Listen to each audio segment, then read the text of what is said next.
మీరు కూడా మీడియా వాళ్ళు కూడా గమనించాలా. ఎందుకంటే రాజకీయాలు రోజుకి దిగజారిపోతుంది. ఒక అబ్బామ్మకు పుట్టినంటే నువ్వు పుట్టావో తెలుసుకో ముందు. ఏంది ఇది? నీకు అనుమానంగా ఉందా?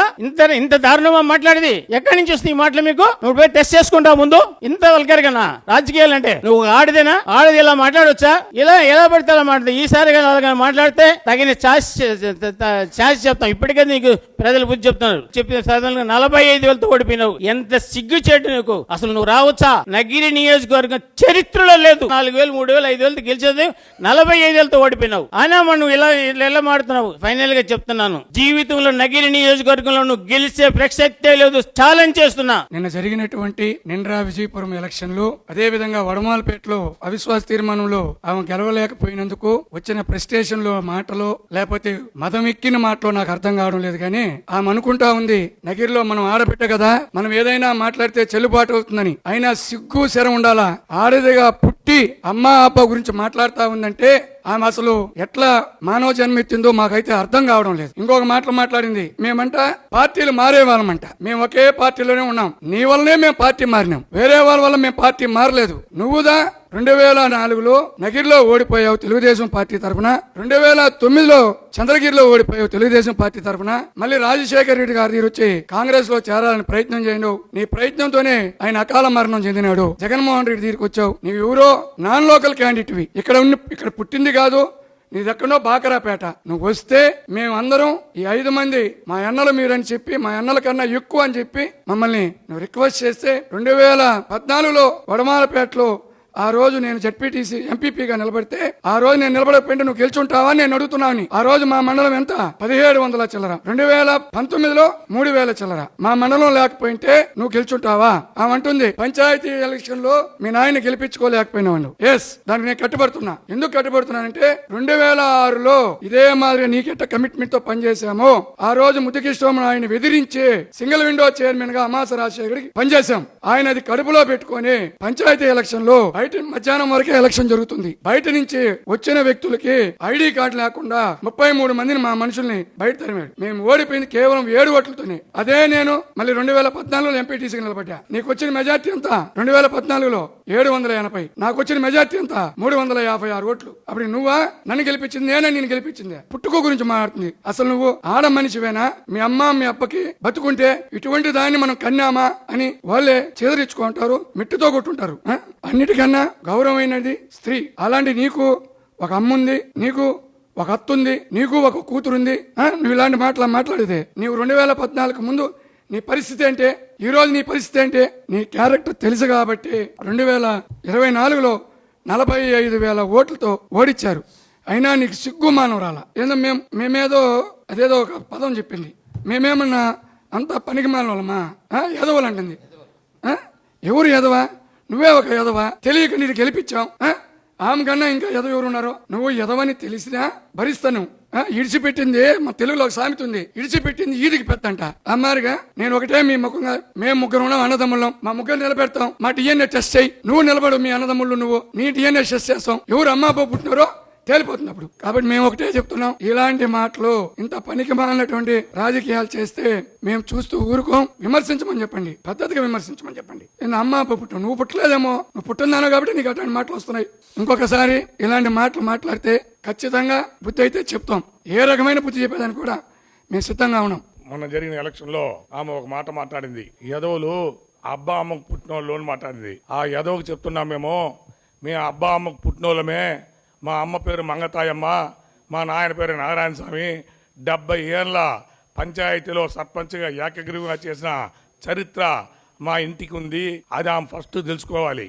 ఎందుకంటే ఆ యాదవ్కి తెలియదు కాబట్టి ఆ యాదవ్ని మేము గెలిపించినాము. ఎందుకంటే ఆమె యాదవ్ని మమ్మల్ని మాట్లాడాల్సిన పనిలే. ఆమె ఒక ఆడదిగా ఉండి ఆమె మాట్లాడే మాటలు ఏమరా అంటే అబ్బా అమ్మ అంటే ఏమి? అప్పుడు మా అమ్మ వదిలేసిందా? వీళ్ళ అమ్మ వదిలేసింది ఏమో మాకు తెలియదు, కానీ మా అమ్మ నాయన వాళ్ళు ఎవరు వదిలేసిందా? మేమంతా ఖచ్చితంగా ఉండవాళ్ళమే. ఒకే బజారు వీధిలో 70 ఏళ్ళ సంసారం, దాదాపు 350 సంవత్సరాల చరిత్రగా పుత్తూరులో పుట్టి పెరిగిన వాళ్ళం మేము. అట్లా వంశం నాది. నీ మారి ఆడ అడక్కి వచ్చిన వంశం కాదు. నువ్వు వచ్చి ఏం మాట్లాడతావు? మమ్మల్ని పార్టీ మాట్లాడతావా? చెంగాడి వెన్నుపోటుని మాట్లాడతావా? మేము చెంగాడి వెన్నుపోటు పట్ల చెంగాడి గారికి చెప్పే వచ్చినాం. పెద్ద ఆయన గారు చెప్తే పార్టీలో 10,000 మందితో నీకు వయసు లేకపోతే ఆ 222 కారు పెట్టుకుని 4 కారు పెట్టుకుని ఆడాడ అడక్క తింటా ఉంటే మళ్ళీ మా దగ్గరికి వస్తే పెద్ద ఆయన అమలు చూడుంటే 10,000 మందితో పార్టీలో నేను గెలిపించాము. దాన్ని మర్చిపోవద్దు. 19లో ఏం ప్రామిస్ చేసావు? మిమ్మల్ని అంతా బాగా చూసుకుంటామని చెప్పినావు. గెలిచిన తర్వాత ఏం చేసావు? రూలింగ్ వచ్చిన తర్వాత మాకందరికి బీఫారాలు రాకుండా మమ్మల్ని చార్మన్ చేయకుండా అందరిని సర్వనాశనం చేసి మీ అన్నదమ్ములను ఎత్తుకొచ్చి పుత్తూరు ఎత్తుకొచ్చి వదిలి ఒకటి రగిరిలో ఒకటి పుత్తూరులో ఒకటి వడవాలపెట్లు పెట్టి చీల్చి చన్నాడి ఉండే మట్టి గడ్డి అన్ని అమ్ముకొని తిన వంశం మీది. ఈ పొద్దు మీకు ఆడొచ్చింది? చెక్కులు బౌన్స్ కేసులు పెట్టుకుని తిరుగుతున్న మీరు ఈ పొద్దు మమ్మల్ని గురించి మాట్లాడతారా? మేము ఆ పొద్దు ఎట్లా ఉన్నాము, ఈ పొద్దు అట్లే ఉన్నాము. మేమేం పెరగలే తరగలే. నువ్వు కావాలంటే తరిగి ఉన్నావు, కేసు తిరుగుతున్నావు. ఈ పొద్దు ఏం చేస్తున్నావు? డబ్బులు తిముడుతో మాట్లాడుతున్నావు. అబ్బా అమ్మని మాట్లాడతావు, పార్టీలు మాట్లాడు. దేనికి పార్టీలు మాట్లాడాము? మొన్న కూడా తెలుగుదేశం పార్టీ చెప్పే మాట్లాడాము, ఈముంటే మేము చెయ్యము అని. అదే సత్తా మేము చేసి చూపించాము. 40,000 ఓట్ల మీద అట్లా గెలిపించాము. ఒక పుత్తూరు మండలం 16,000 చోట వచ్చింది, నగిరిలో 12,000 చోట ఓట్ల మీద అట్లా వచ్చింది. అది ఆమె గుర్తు తెచ్చుకోవాలి.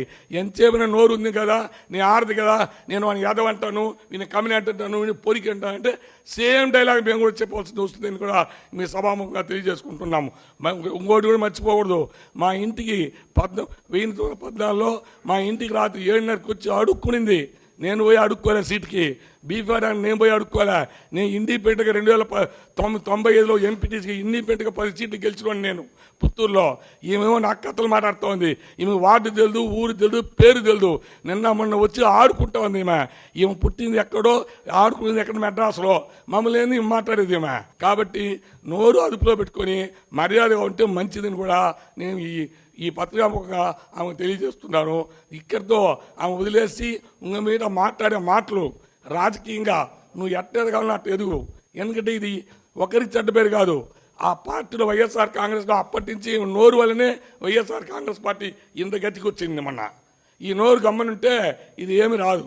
ఇప్పుడే నోరు పారేసుకుంటే మళ్ళీ ఇదే గతి పడుతుందని కూడా ఈ యొక్క మన పత్రికా విలేకరులకి, మన మీడియా వాళ్ళకి అందరికీ కూడా నేను వినిపించుకుంటున్నాను. ఆమె మాట్లాడే విధానం, ఆమె చేసే పనులు ఇవన్నీ మేము ఆరంభం నుంచే చెప్తున్నాము.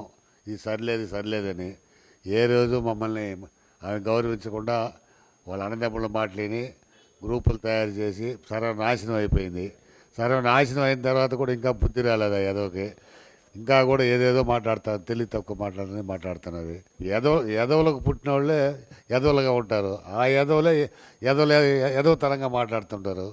మమ్మల్ని వచ్చి ఎదవలు అంటే ఎట్లా? మొన్న జరిగిన నగిరి నియోజకవర్గం, నిండ్ర మండలం, విజయపురం మండలం ఎంపీపీ ఎలక్షన్ లో అక్రమాలు జరిగాయని, దౌర్జన్యం జరిగిందని మాజీ ఎమ్మెల్యే, మాజీ మంత్రి రోజా గారు స్టేట్మెంట్ ఇవ్వడం జరిగింది. గతంలో కూడా 2021లో జరిగిన ఎంపీపీ ఎలక్షన్ లో కూడా ఏం జరిగిందో మీ అందరికీ కూడా, మీడియా వారి అందరికీ కూడా తెలుసు. ఎవరు ఒకే పార్టీ, రూలింగ్ పార్టీలు ఉండేనే ఎవరు దౌర్జన్యం చేసినది, ఏం చేసినది ప్రతి ఒక్కరికి తెలుసు.